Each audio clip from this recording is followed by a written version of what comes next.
E aí eu quero fazer uma pergunta chave aqui. Qual é a condição no texto para que venhamos nos beneficiar de uma vida boa, agradável e perfeita à vontade de Deus? Qual é a condição?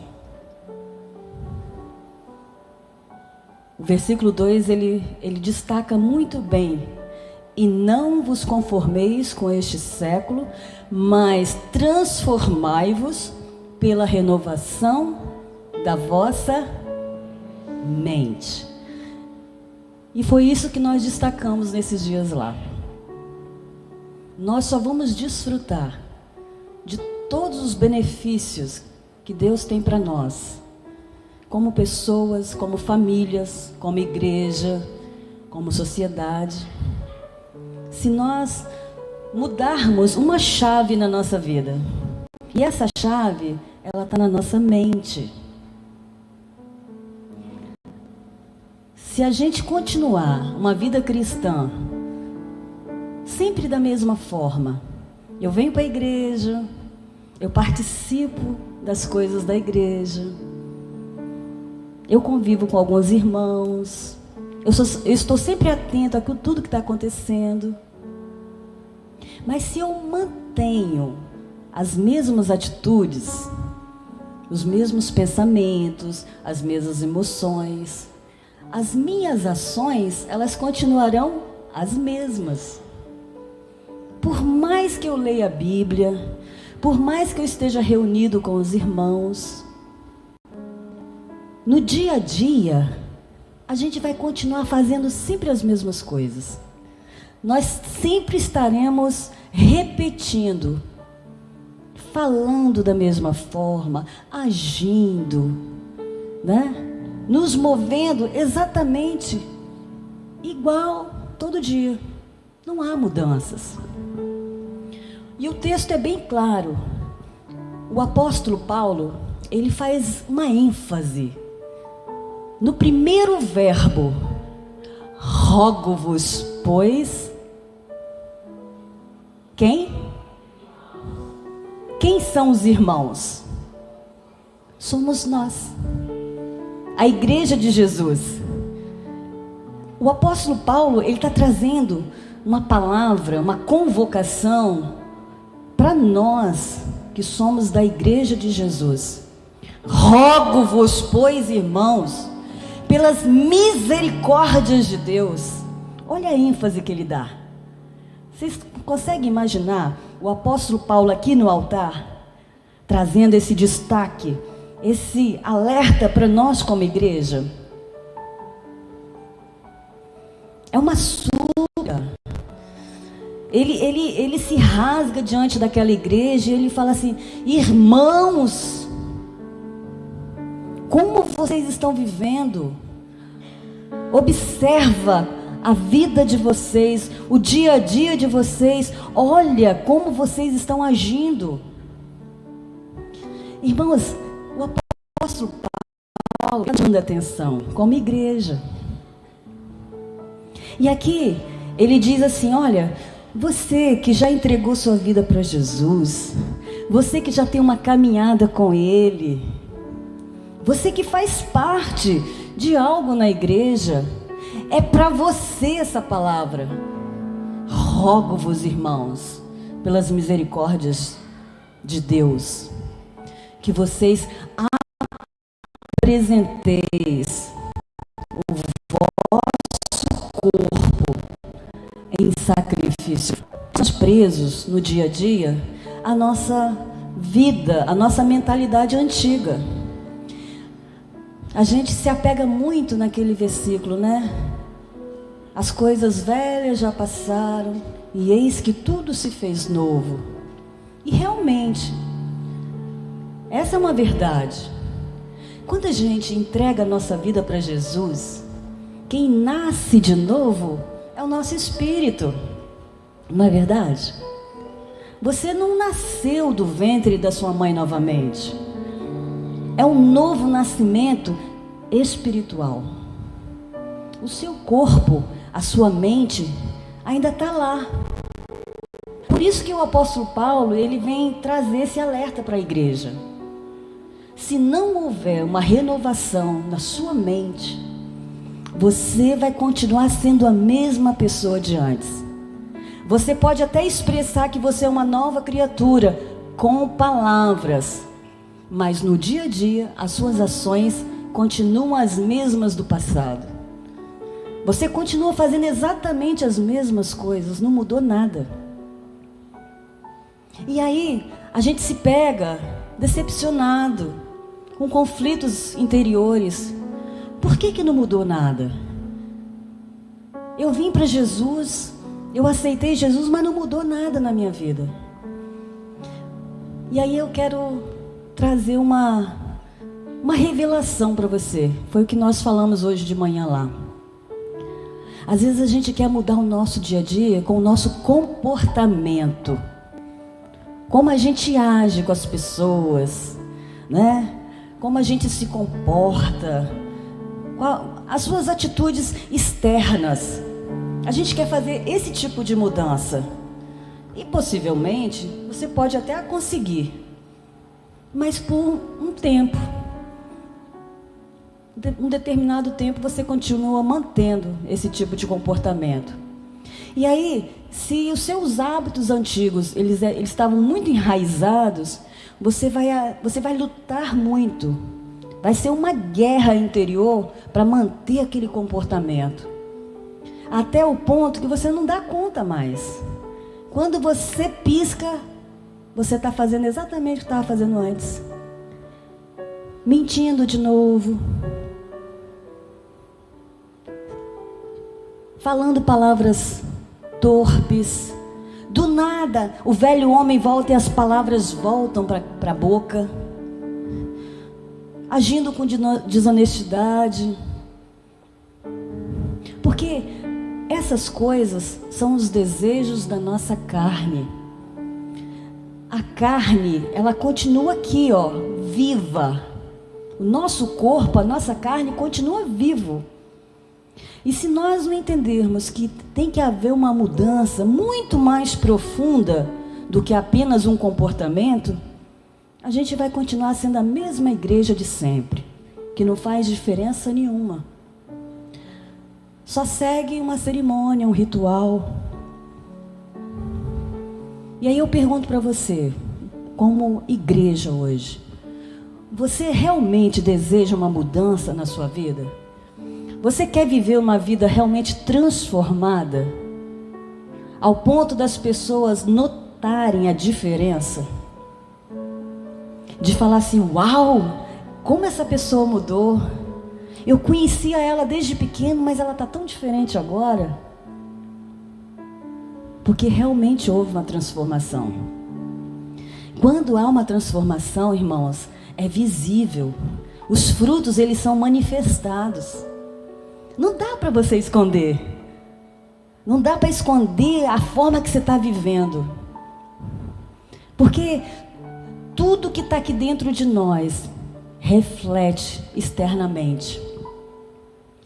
Por isso que eu destaquei muito lá. As mudanças, elas começam de dentro para fora. E não o inverso. Você não precisa ficar lutando aqui, ó, no lado de fora. A mudança, ela começa aqui dentro. Da mente, ela vem para as emoções. As mudanças vão mudando aqui, ó, as emoções. E as suas ações vão refletir exatamente o que está dentro de você.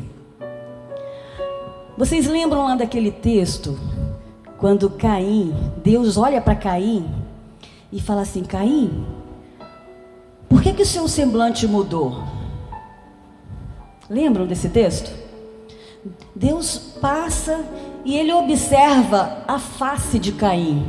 E ele observa assim, Caim, por que você está tão furioso? Que cara é essa?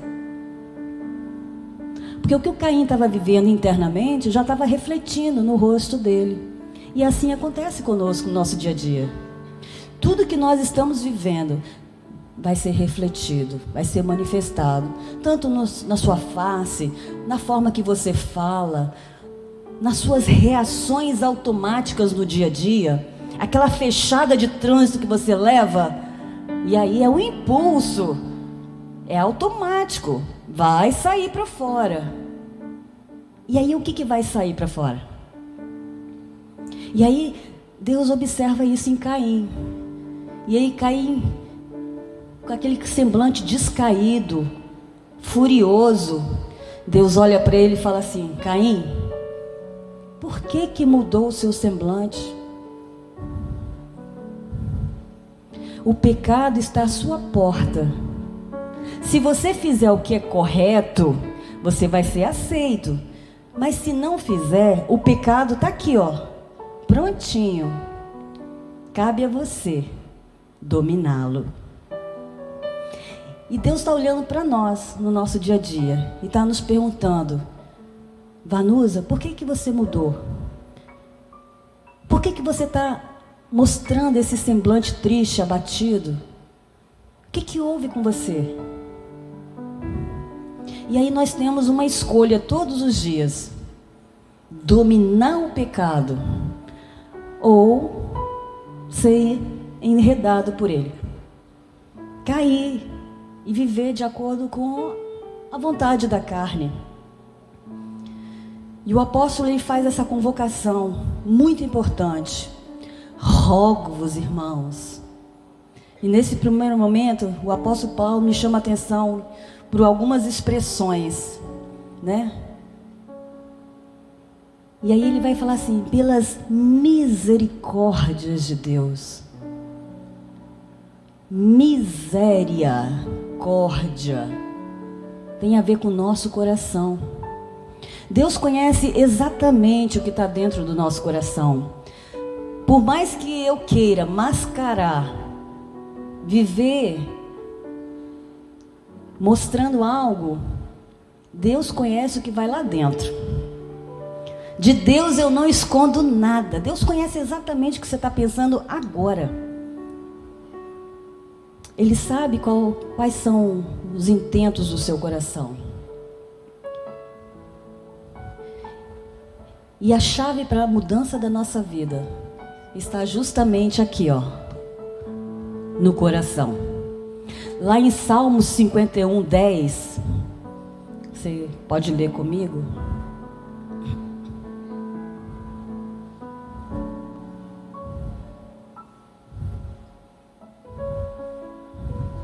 Salmos 51:10, Guilherme.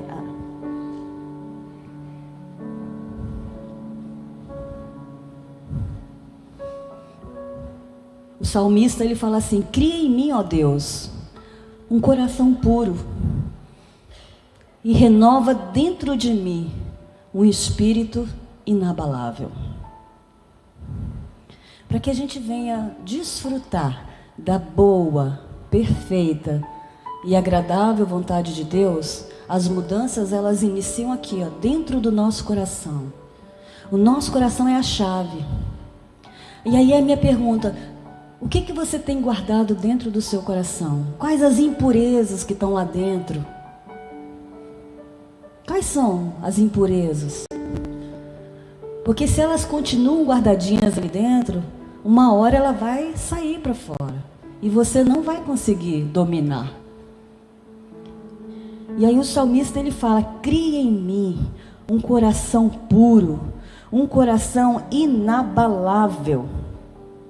É esse coração estável, um coração firme, é que vai resistir todas as lutas, todas as adversidades do dia a dia.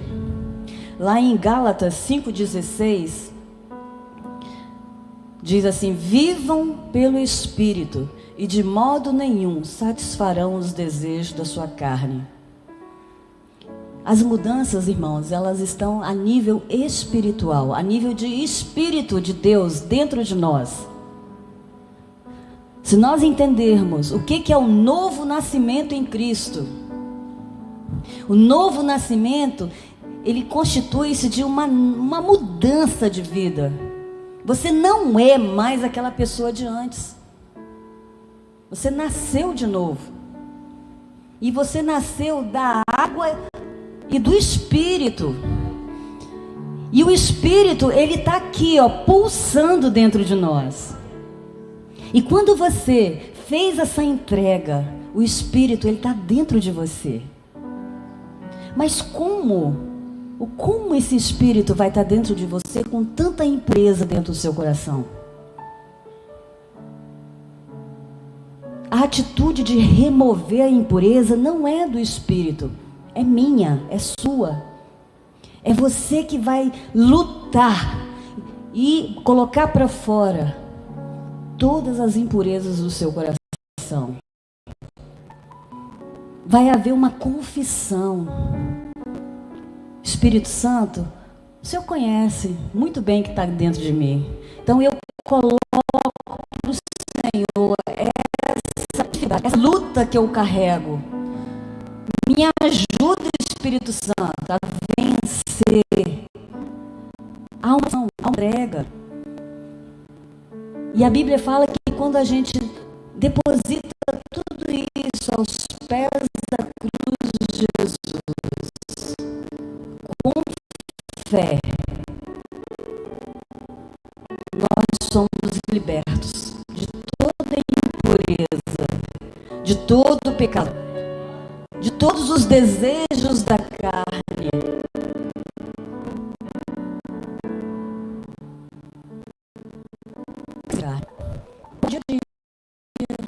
É tudo que me faz bem.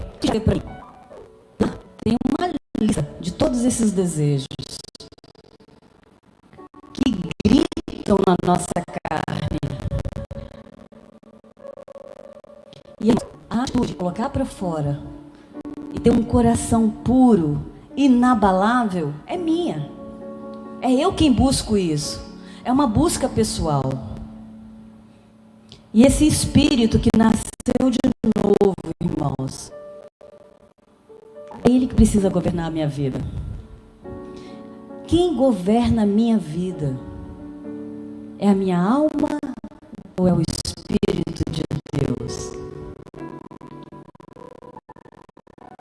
Quem governa a minha vida são as minhas emoções ou é o Espírito de Deus? Eu sou governada pelas reações automáticas do ou eu sou governada pelo Espírito de Deus? Aí você pensa numa máquina fotográfica. Você está focando, né? Você quer tirar uma foto. Deixa eu pegar a minha máquina e focar na Rita. Eu fico focando para tudo, olhando para tudo.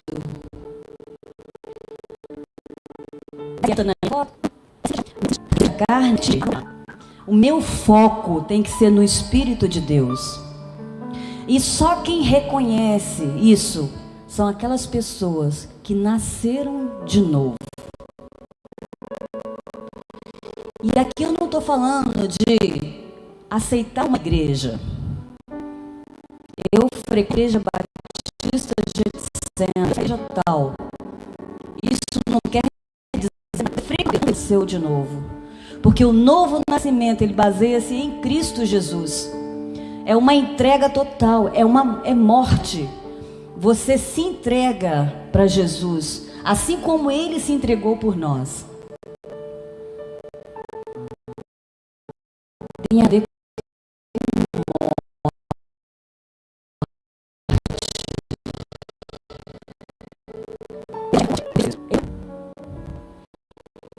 quem governa a sua vida? Sua alma ou o seu servir a Deus, gente, ser uma coisa. Não importa a oferta que está sendo oferecida, ela não negocia a presença de Deus na vida dela. Quem é pelo Espírito sabe quem é. sabe de quem é filho, sabe a sua identidade e conhece o propósito que Deus tem para você. Quem é guiado pelo Espírito, andando sem propósito, não fica vagando. Uma pessoa que é governada pelo Espírito de Deus, ela segue caminhando firme, inabalável, constante, perseverante. De Deus. Não é aquela pessoa vacilante. Uma hora eu estou bem, uma hora eu não estou. Uma hora pode comigo, uma hora não pode contar comigo. Não, uma pessoa guiada pelo Espírito de Deus, ela persevera e ela sabe aonde ela vai chegar. Ela sabe quem é o alvo dela. Ela não sai focando em tudo em volta. Se a circunstância está favorável, eu estou bem. Se vem uma adversidade, eu caio. Eu caio na depressão, eu caio em tantos sentimentos, tantas emoções. Porque as adversidades, as aflições, elas virão todos os dias, gente. Nós enfrentaremos esses desafios todos os dias. Mas somente uma pessoa que nasceu de novo e é guiado pelo Espírito de Deus vai vencer, vai dominar. E outro ponto que eu destaquei é que apresenteis o vosso corpo em sacrifício vivo, santo e agradável a Deus. A igreja de hoje, ela não para refletir sobre o que é sacrificar. Não. A igreja de hoje, ela quer viver um evangelho da graça, mas não é uma graça bíblica, é um pensamento carnal, é aquele pensamento assim: Deus me perdoa, tá tudo bem, eu posso viver minha vida de qualquer forma, porque Deus me perdoa. Não. Lá no Antigo Testamento havia sacrifícios para perdão de pecados, né? Vocês conhecem a história bíblica lá do Velho Testamento. Quando o povo pecava, havia o quê? Aquele ritual, aquela cerimônia. Dependendo do tipo de pecado, era o tipo de animal. Para que houvesse perdão de pecados. E o animal, ele vinha para ser colocado ali no altar. E ali ele era sacrificado, morto, para que aquele cheiro chegasse até os céus e Deus aceitasse aquela oferta. Aí você consegue imaginar? Pensa, se esse animal fosse colocado no altar, livre, desamarrado, você acha que quando o fogo começasse a pegar, ele ia ficar ali no altar? Qual é o impulso da carne do animal? A reação natural: pular, fugir. Por isso o animal, ele era preso no altar. Só que aqui Paulo, ele traz para nós assim: apresenteis, ou seja, eu apresento o meu corpo em sacrifício vivo. Sou eu que me apresento voluntariamente. Ninguém está me pressionando, ninguém está me amarrando, ninguém está me empurrando. Eu me apresento voluntariamente como sacrifício vivo no altar. Deus quer sim sacrifício, e o sacrifício é você, porque Deus fez isso com Jesus. Deus não poupou Jesus o sacrifício, para que eu e você pudéssemos hoje estarmos reunidos aqui. Jesus precisou ir para o altar, para a cruz. Houve um sacrifício, houve um derramamento de sangue, houve morte, e Jesus, ele foi voluntariamente. Ele cumpriu o propósito que Deus tinha para ele. E a pergunta para nós hoje: você se entrega voluntariamente para ser um sacrifício? Você quer apresentar hoje você mesmo, se ofertar em sacrifício vivo ao Senhor? Porque sacrifício tem a ver com morte da carne. Eu morri para a carne. Aí o Espírito de Deus, ele prevalece na minha vida, ele vai governar a minha vida. Se não houver sacrifício, irmãos, não haverá mudanças. Esse sacrifício vivo sou eu, e Deus quer isso de nós. A vida de Deus em nós, o Espírito Santo que está em nós, nos faz renunciar todos os impulsos da nossa carne. Todos os impulsos da nossa carne serão freados, conquistados pelo Espírito Santo de Deus. Mas a atitude é sua. É você que se voluntaria, é você que se oferta como sacrifício vivo. É aí que a mudança do pensamento, a mudança da mente é isso.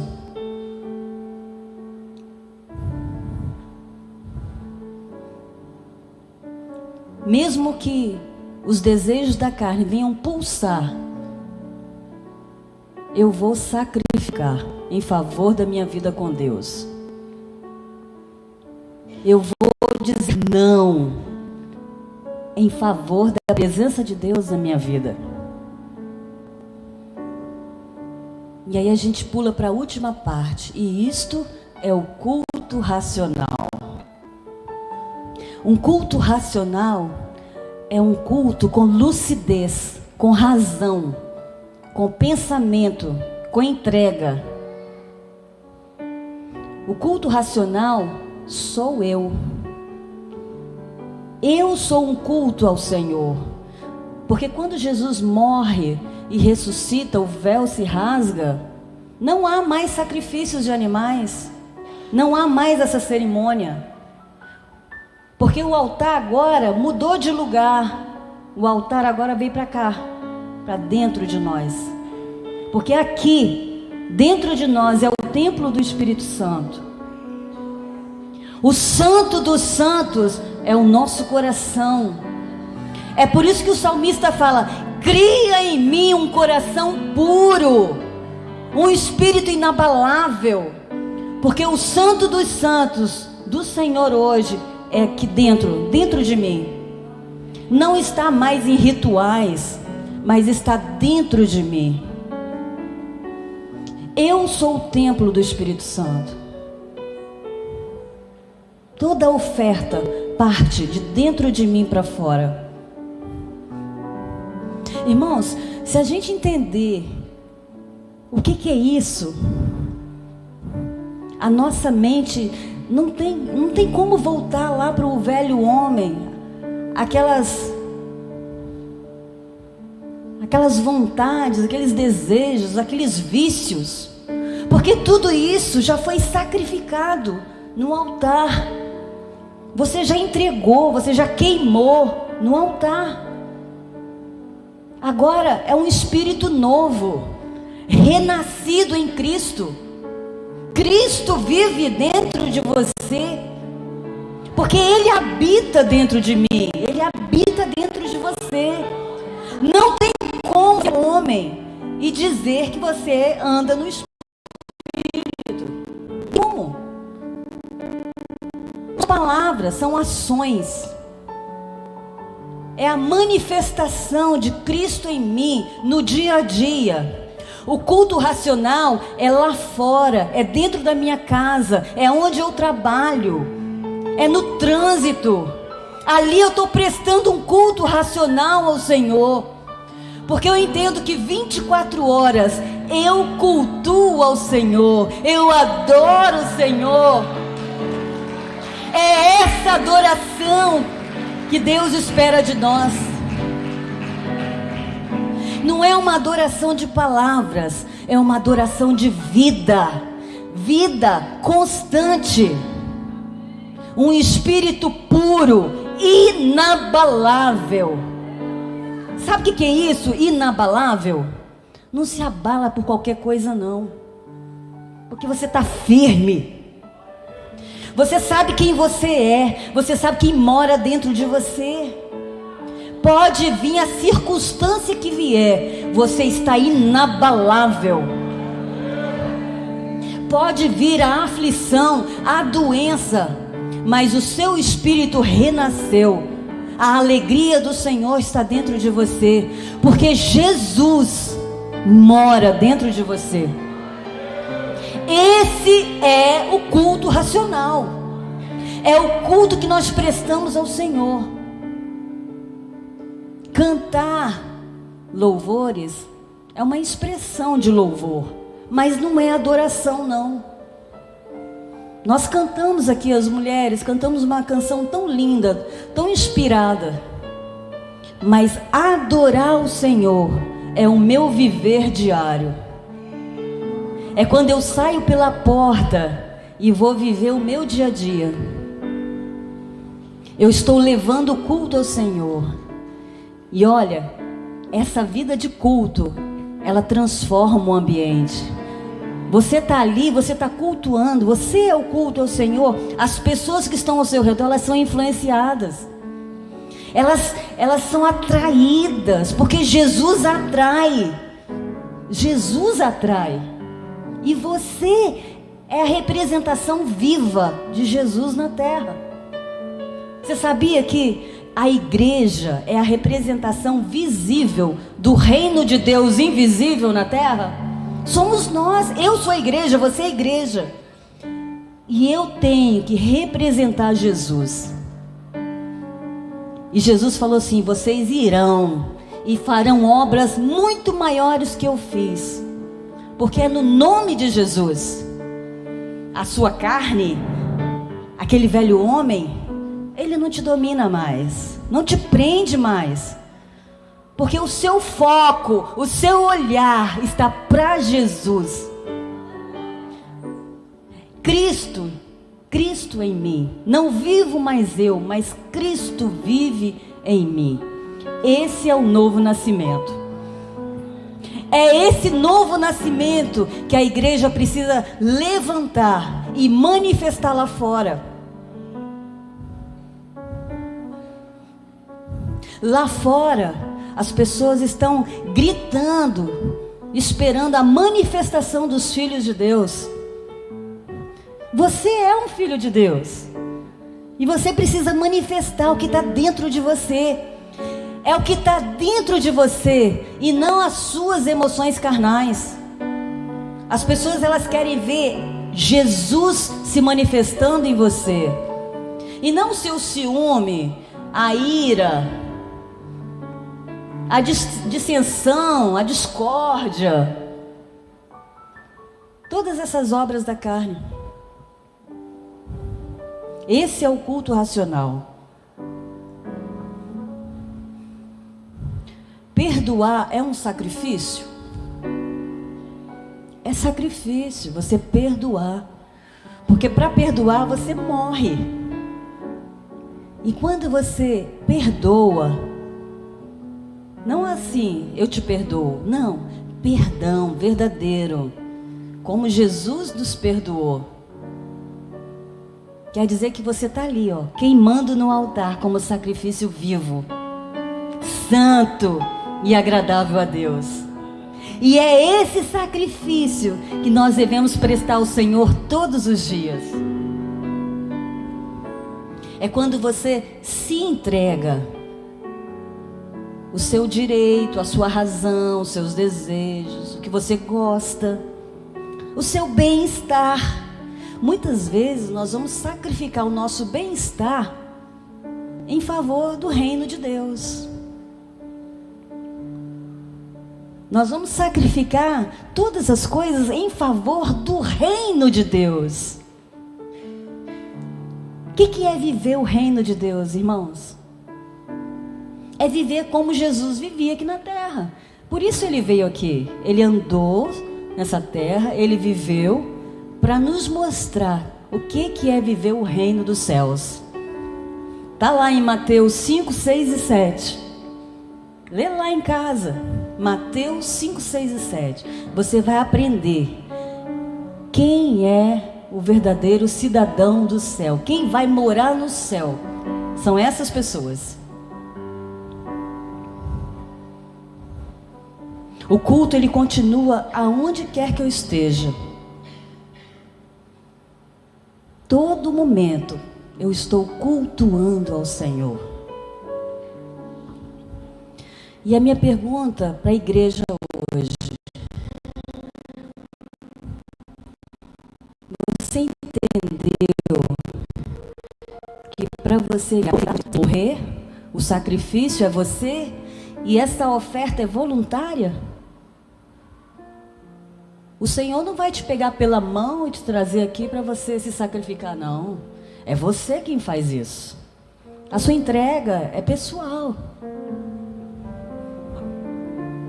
E é esse sacrifício que a gente precisa entregar hoje. Aqui na casa de Deus, você vai se ofertar ao Senhor. E vai falar assim: Senhor, eu quero queimar pelo Senhor. A minha vontade, tudo que eu penso, vai queimar hoje no altar. Porque o que importa é o que o Senhor pensa, e não o que eu penso. E para a gente ter esse coração puro, queridos, nós temos que remover todas as impurezas que tem no coração. É falar assim: dá-me um novo coração, um coração igual ao de Jesus. É esse coração que eu quero, igual ao de Jesus. O meu modelo é Jesus, a vida dele. Não tem a ver com o que eu penso das coisas, mas tem a ver com tudo que Jesus pensa. O culto racional é quando eu ouço a palavra do Senhor com a minha alma, mas é uma escuta diferente, não é só ouvir uma informação. É quando você escuta a palavra, alimenta a sua alma e coloca na sua vida tudo aquilo que você está recebendo. Porque nós precisamos é de conhecimento da palavra. É o conhecimento que vai gerar transformação na nossa vida. Informação, o mundo está cheio. Você pode buscar as informações em qualquer lugar. Mas da mesma forma que ela chega rápida, ela vai rápida também. Agora o conhecimento vai te alimentar. O conhecimento vai te fortalecer. O conhecimento vai te preparar para você enfrentar todos os desafios que vêm até você. O culto racional é orar com a minha mente. É aquela oração que eu converso com o Senhor, que eu abro o meu coração para tudo que está acontecendo comigo. Esse é o culto racional, e não uma série de vãs repetições. Aquela oração decorada, todo dia eu oro a mesma coisa. Não, irmãos, o culto racional é quando você para e fala com o Senhor. Você abre o seu coração, você se entrega ao altar. Esse é o culto racional. É orar com a mente, a alma. O culto racional é a vida que cultua em todo o tempo. A vida, a minha vida, é o próprio culto ao Senhor. Lá em Colossenses 3,17, fala assim: tudo o que fizerem, seja em palavra, seja em ação, façam-no em nome do Senhor Jesus, dando graças ao Pai por meio dele. O que fazer? Nós fazemos para Jesus. Amém? E eu quero te convidar a ficar de pé, assim como esse jovem colocou de pé aqui, ó. E eu quero que, ao cantarmos essa canção, dá-me um novo coração, cante cultuando a Deus, e não só com meras palavras. Faça dessa canção uma oração, uma entrega total ao Senhor, uma entrega completa.